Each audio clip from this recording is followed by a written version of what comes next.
السلام عليكم ورحمة الله وبركاته. يا أيها الذين آمنوا اتقوا الله وقولوا قولا سديدا يصلح لكم أعمالكم ويغفر لكم ذنوبكم ومن يطع الله ورسوله فقد فاز فوزا عظيما. அல்லாஹின் நல்லடியார்களே, அல்லாஹை அஞ்சிக் கொள்ளுமாறும் அவனுடைய கட்டளைகளை செவியேற்குமாறும் அறிவுரை கூறியவளாக இந்த உரையை ஆரம்பம் செய்கின்றேன். இந்த உலக வாழ்க்கை அப்படிங்கிறது ஃபுல்லா சோதனை அப்படின்னு தான் அல்லாஹ் நமக்கு சொல்லி காட்டுகின்றான். அப்படிப்பட்ட ஒரு சோதனைய அல்லாஹ் நம்மளுடைய செல்வத்தையும் சொல்றான். செல்வத்தை உங்களுக்கு நான் ஒரு சோதனையாக தான் படைச்சிருக்கேன் அப்படின்னு சொல்லி சொல்றான். அப்போ நபி ஸல்லல்லாஹு அலைஹி வஸல்லம் அவங்க ஒரு ஹதீஸ்ல இந்த செல்வத்தை பற்றி, செல்வத்துடைய ஆசையை பற்றி சொல்லி காட்டுறாங்க.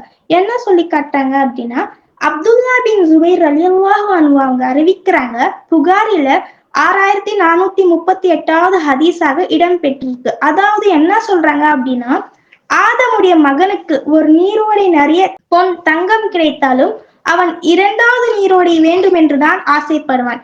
இரண்டாவது கிடைத்தால் மூன்றாவது நீரோடை தங்கம் வேண்டும் என்றுதான் அவன் ஆசைப்படுவான். அவனுடைய அந்த ஆசையை எதை வச்சு நம்மளால நிரப்ப முடியுமே தவிர மண்ணை மட்டும் தான் வச்சு நிரப்ப முடியும், வேற எதை வச்சியும் நம்மால மூட முடியாது அப்படின்னு சொல்லி சொல்றாங்க. அப்போ அந்த பேராசை பற்று, அந்த பாவத்துல இருந்து அல்லாஹ்விடத்துல பாவ மன்னிப்பு கோரி அதுல இருந்து வெளியே வராங்க இல்லையா, சோ அவங்களுடைய மன்னிப்பு, அவங்களுடைய கோரிக்கையை அல்லாஹ் கண்டிப்பாக ஏற்றுக்கொள்வான் அப்படின்னு சொல்லி நபி ஸல்லல்லாஹு அலைஹி வஸல்லம் அவங்க சொல்லி காட்டுறாங்க. அப்போ இந்த உலகத்துல எல்லாமே சோதனையாக தான் அல்லாஹ் கொடுத்திருக்கான் அப்படின்னு சொல்லி அல்லாஹ் சொல்றான். அப்போ எல்லா மனிதர்களுக்குமே ஆசை அப்படின்றது இருக்கு. கண்டிப்பாக எல்லா மனிதர்களுக்குமே ஆசை இருக்கும். ஆனா எப்படிப்பட்ட ஆசையாக இருக்கு? எல்லாமே பேராசையாக தான் இருக்கு. ஒண்ணு கிடைத்தாலுமே அல்ஹம்துலில்லாஹ் அப்படின்ற வார்த்தையோடு முடிய மாட்டேங்கிறது. இன்னும் நமக்கு கிடைக்குமா, அடுத்து இன்னும் கிடைக்குமா அப்படின்ற மனநிலையில தான் இன்னும் பல பேர் இருக்காங்க, யாராக இருந்தாலும் சரி. நபி ஸல்லல்லாஹு அலைஹி வஸல்லம் அவங்க இன்னொரு ஹதீஸ்ல சொல்றாங்க, ஒவ்வொரு சமுதாயத்துக்குமே அல்லாஹ் சோதனை ஏற்படுத்துகிறான். என்னுடைய சமுதாயத்துக்கு செல்வத்தை சோதனையாக ஆக்கியிருக்கான் அப்படின்னு சொல்லி சொல்றாங்க. இப்ப நமக்கு எந்த அளவுக்கு இது நம்ம புரிஞ்சுக்கிட்டு எப்படி நடந்து கொள்ளணும் அப்படிங்கிறது ஒவ்வொரு ஹதீஸ்லயுமே தெள்ள தெளிவாக நபி ஸல்லல்லாஹு அலைஹி வஸல்லம் அவங்க சொல்லி காட்டியிருக்காங்க. அப்போ இப்ப இருக்கக்கூடிய காலகட்டம் எப்படி இருக்கு அப்படின்னா, நமக்கு சம்பாதிக்கிறது ஹலாலா ஹராமா அப்படின்றது ஒரு புறப்படுத்தாத ஒரு காலமாக இருக்கு. சம்பாதிச்சா போதும், அது எப்படி சம்பாதிக்கணும், ஹலாலா ஹராமா, அதுக்கு அல்லாஹ்விடத்துல நாம பதில் சொல்லணுமே அப்படின்ற ஒரு எந்த பயமே இல்லாம இப்ப இருக்கக்கூடிய மனிதர்கள் எல்லோரும் இருக்காங்க.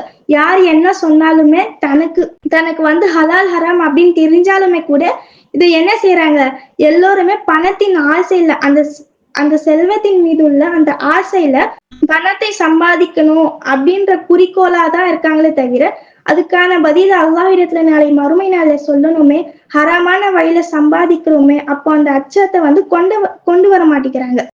அப்போ இந்த உலகத்துல வாழும்போது நம்மளுடைய இந்த ஆசைகள் என்பது பேராசையாக மாறி மார்க்கத்தை தூக்கி போடக்கூடிய அந்த நிலையை இருக்கக்கூடாது. இந்த உலகத்தின் மீது உள்ள நிலைகள் எல்லாம் விளங்கி மறுமையின் மீது ஆசை வைத்தவர்களாக நம்முடைய செயல்பாடுகளை நாம் அமைத்து கொண்டோம் என்றால் நம்முடைய மறுமையின் நல்ல வெற்றிக்கு உறுதியாக அமையும் என்பதை விளங்கி அதன் பிரகாரம் நோக்கி செயல்படக்கூடிய நன்மக்களாக நாம் அனைவரும் இருக்க வேண்டும் என்று பிரார்த்தித்தவளாய் எனது உரையை நிறைவு செய்கின்றேன். வாஹித் தவானா அல்ஹம்துலில்லாஹி ரப்பில் ஆலமீன்.